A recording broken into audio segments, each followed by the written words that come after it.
Hi friends, అందరికీ good morning అండి. ఎలా ఉన్నారు? అందరు బాగున్నారా అండి? నేనైతే ఈరోజు జిలేబీ చేద్దాం అనుకుంటున్నా మా పిల్లల కోసం.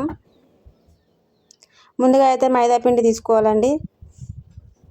ఈ మైదా పిండి నేను ముందుగా నానబెట్టిన, కాకపోతే మీకు చూపిస్తున్నాను అనమాట. ఒక కప్ అంతా పెరుగు వేసుకోవాలి. పెరుగు వేసి నానబెట్టిన, అయిపోయింది. చూపిస్తున్నా మీకోసం. పెరుగు వేసుకొని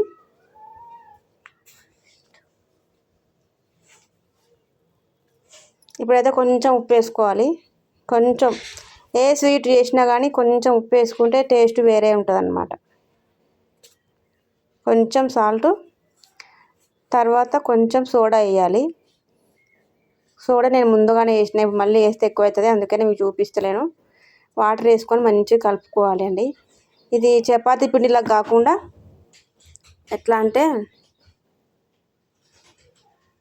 ఈ జిలేబీ పిండి కాబట్టి కొంచెం ఇట్లా జారిపోయేటట్టే కలుపుకోవాలి.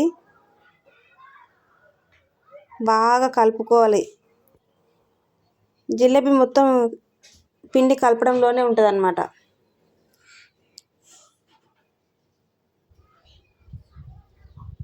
అదైతే సోడా అండి, నేను ముందే వేసిన, చెప్పిన కదా మీకోసం. కొంచెం చూపిస్తున్నా మీకైతే. నేను ముందే వేసి నానబెట్టేసిన. ఒక గంట సేపు అయితే పిండి నానబెట్టుకోవాలండి. పిండి నానితే స్మూత్గా అవుతుంది, మెత్తగా ఉంటుంది, మంచిగా ఉబ్బుతాయి అన్నమాట జిలేబీలు.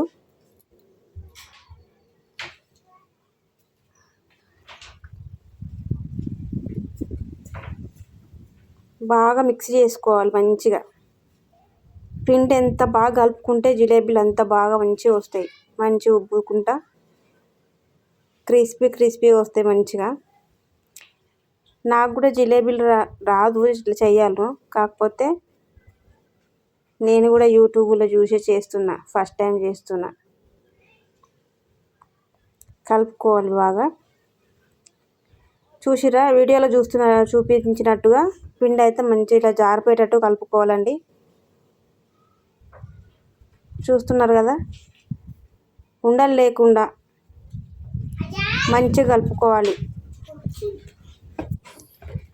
మంచిగా కలుపుకోవాలి పిండినైతే. ఇప్పుడైతే వేరే ఒక గిన్నె తీసుకొని దాంట్లో అయితే ఒక చిన్న గ్లాస్ అంతా షుగర్ అయితే వేసుకోవాలి. అంటే మీరు తీపి ఎక్కువ తింటేనేమో 2 గ్లాసులు వేసుకోండి. మేమైతే కొంచెం తక్కువనే వేస్తున్నా. ఒక చిన్న గ్లాస్ అంతా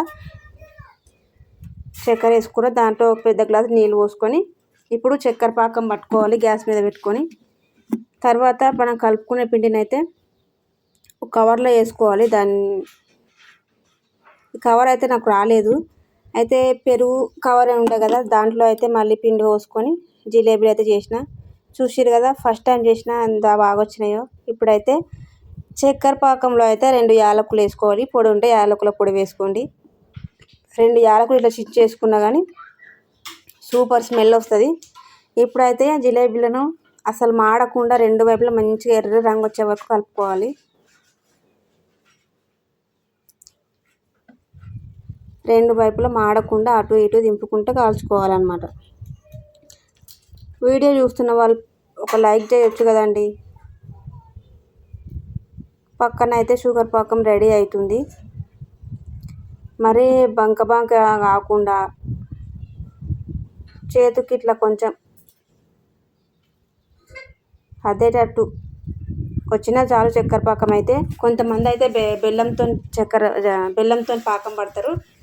మా ఇంట్లో అయితే ఇప్పుడు ప్రస్తుతానికి అయితే బెల్లం లేదు కాబట్టి చక్కెరతో చేస్తున్నా. జిలేబీలు అయితే మంచిగా నూనె మాత్రం వేడిగా ఉన్నప్పుడే ఆ జిలేబీలను వేసుకోవాలి. అప్పుడైతే మంచిగా ఉబ్బుతాయి, మంచిగా కర్ర అనుకుంటా క్రిస్పీగా వస్తాయి అన్నమాట. ఫస్ట్ టైం చేస్తున్నా నేను, అయినా సరే బాగానే వచ్చినాయి. చూసిరు కదా, ఫస్ట్ చేసిన తీసి పక్కన పెట్టిన, ఇప్పుడు రెండోసారి వేస్తున్నా.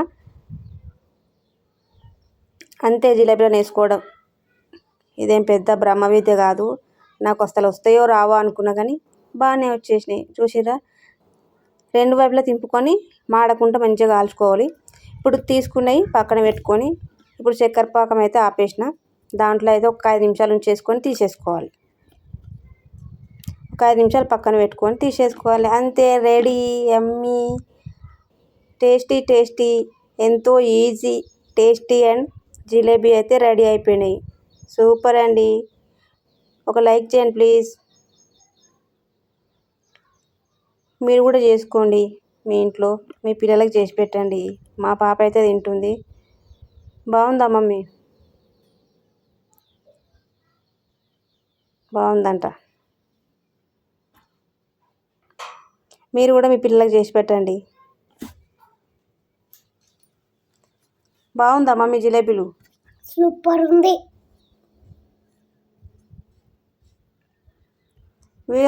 వీడియో ఫస్ట్ టైం చూస్తున్న వాళ్ళైతే లైక్ చేయండి, నచ్చితే షేర్ చేయండి. ఓకేనా? Bye bye.